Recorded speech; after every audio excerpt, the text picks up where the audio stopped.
Yan guys, sarsyadong isda. Inilagyan ko ng sibuyas ng ibabaw. Napakasarap niyan guys. Sibuyas, kamatis, bawang. Guys, magpiprito tayo ng isda o magsasarsyado tayo ng isda. Maglagay ako ng mantika.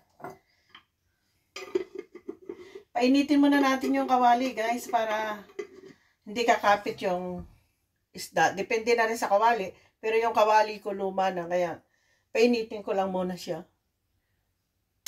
Guys, habang ako nagpiprito na isda, ito naman, magsasarsyado tayo. Gagawa ako. Unahin natin ang sibuyas.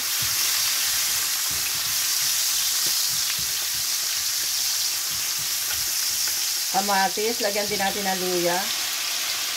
Tama ko na yung luya.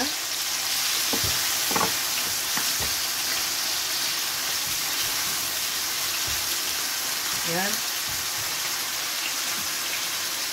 Guys, lagyan na rin natin ng asin. Kaunti lang dahil yung isda may asin na.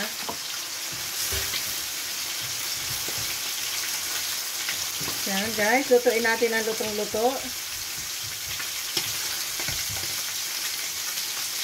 Guys, lagyan ko ng kaunting tubig. Yan, para may sabaw ng kaunti. Lagyan din natin siya ng itlog.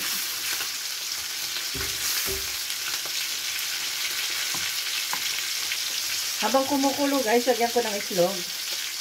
Halo-haloin lang natin ang itlog para hindi mabuo. Yan. Isa lang ang nilagay ko dahil yun. Sarap. Sarsyadong isda.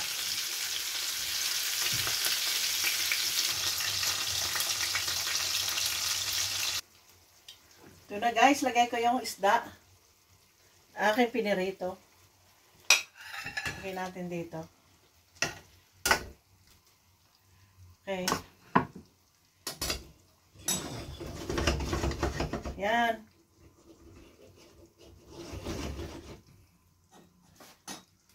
Balikin lang natin. Okay. Okay, yan.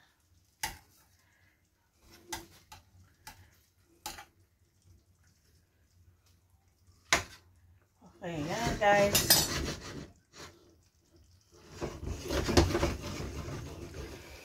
Tikman lang natin kung ano lasa.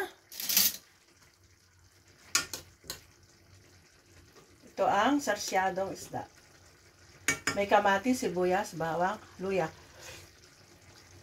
Okay na. Yan na guys, ang sarsyadong isda. Yan, masarap. Yan guys, sarsyadong isda, simpleng ulam. Masarap naman.